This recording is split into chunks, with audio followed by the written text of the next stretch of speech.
Olá, meus irmãos, a paz do Senhor, bom dia, tudo bem? Estamos aqui para gravarmos mais um pequeno comentário da nossa leitura diária, da nossa lição dessa semana, que é a terceira lição. A nossa passagem se encontra em Filipenses, capítulo 2, versículos 5 ao 8. Sem dúvida uma passagem muito conhecida, uma passagem muito usada em pregações e principalmente doutrinas relacionadas à cristologia. Mais especificamente, ela trata de um tema que continua, apesar dos inúmeros comentários e explicações que nós temos, continua sendo um mistério. Apesar que o propósito dessa passagem é mostrar que o crente, a igreja, deve viver unidade, se desfazendo do seu ego, do seu eu, e pegando sempre como exemplo a pessoa de Cristo, tá bom? Nosso texto se encontra em Filipenses, como já falei, 5, versículo 8, que tem como tema Jesus se fez semelhante aos homens. O texto bíblico narra as seguintes palavras, versículo 5 do capítulo 2.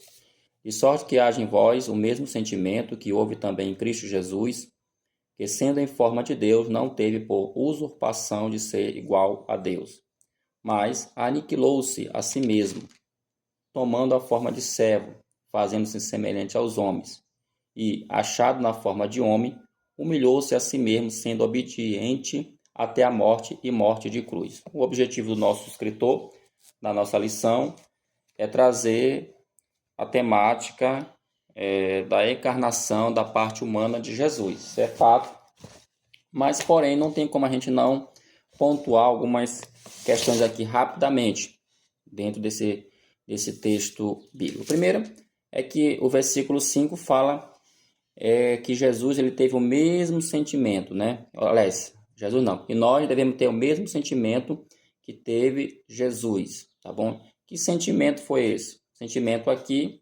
parece uma palavra que se encaixa mais na literatura poética, uma literatura de cântico, que trabalha questões de emoções, né? Por isso que até mesmo alguns estudiosos classificam essa passagem da humilhação de Cristo de um hino. Um hino é como se isso aqui fosse cantado, tá? Isso aqui é como se fosse feita uma composição e foi cantado. Então, o versículo 5 fala desse sentimento. Aí Paulo vai começar a dizer de que sentimento é esse. Ele fala no versículo 6, sendo em forma de Deus. Eu gosto da versão NVI, dessa parte A desse versículo, porque ela já dá uma interpretação direta, já, claro, com base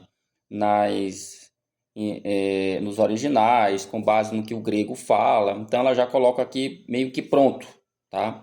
E ela traduz a palavra, a parte A desse versículo, da seguinte maneira, que, embora sendo Deus. Em outras palavras, Paulo está afirmando com todas as letras, e aqui vai ter uma série de teorias em relação ao que Paulo quer dizer, mas a grosso modo, digamos, vou colocando assim a grosso modo, porque é o que mais a gente vai ler por aí, vai ouvir por aí.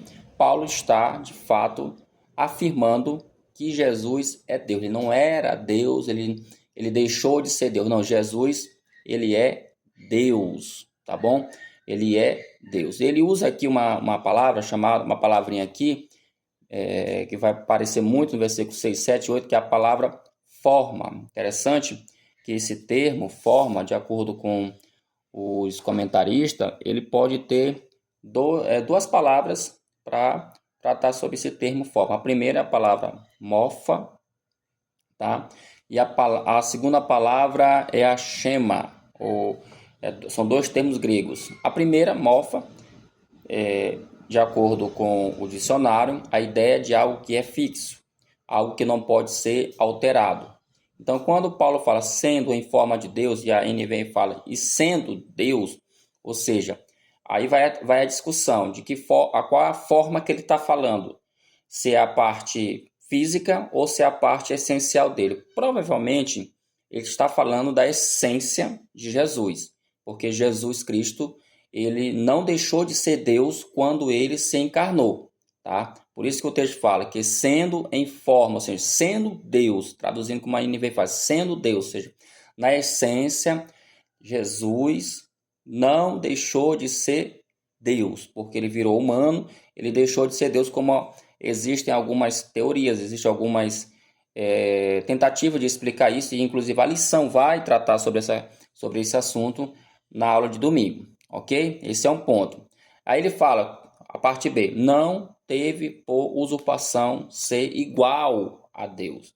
Ou seja, ele é Deus, mas ele não usou essa prerrogativa, ele não usou essa qualidade, tá, para ser igual a Deus, porque, claro, ele está dentro de uma ideia, Jesus está dentro de um propósito, que é salvar a humanidade dos seus pecados, e para isso ele tem que, digamos assim, alcançar alguns critérios, desenvolver alguns critérios para que esse assunto possa ser, de fato, sanado, que era a questão do pecado, tá bom?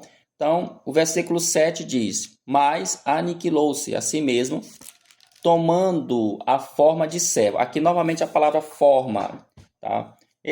Enquanto que a primeira palavra forma está ligado mais com a questão da qualidade, da divindade de Jesus, essa segunda palavra forma aqui, ela está mais ligada à qualidade humana. Então aqui Paulo está dizendo que ele tomou uma forma humana, ou seja, literalmente Jesus é Deus, mas ele se encarnou, ou seja, ele se tornou de fato uma pessoa humana, de acordo com o versículo 7, mas tomando a forma de servo.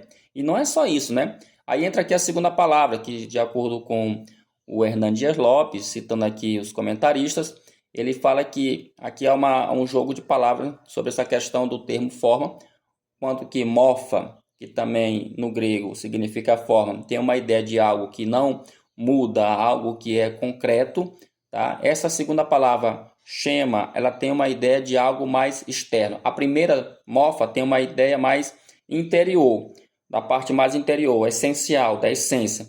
Enquanto que a segunda palavra, chema, ela tem uma ideia de algo mais exterior. E essa parte exterior, ela é mais frágil, ela pode se destruir. E veja que Paulo está dizendo aqui que ele tomando a forma de servo, ou seja, ele tomou uma forma onde essa forma é limitada, onde essa forma ela é perecível.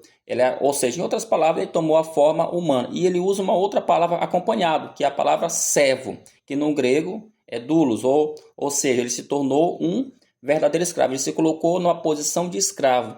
É por isso que os estudiosos falam que essa passagem de Filipenses, capítulo 2, ela mostra o nível de baixeza, aonde Jesus desceu a um nível muito baixo para que ele pudesse salvar nós de nossos pecados, né? E o versículo 8, para fechar, ele fala, e achando na forma de homem, humilhou-se a si mesmo, sendo obediente até a morte e morte de cruz. Então, novamente, o versículo 8 só vai reafirmar que, de fato, Jesus, ele foi um homem de carne e osso. Por isso que o tema aqui da leitura diária de hoje, de quinta-feira, é Jesus se fez semelhante aos homens. Então, o que nós aprendemos aqui? De fato, ele foi igual aos homens, mas também aprendemos aqui o nível que ele desceu, até que ponto Jesus desceu, para que ele pudesse completar a vontade do Pai, né, que é resgatar a humanidade do seu pecado. Espero que você tenha entendido alguma coisa.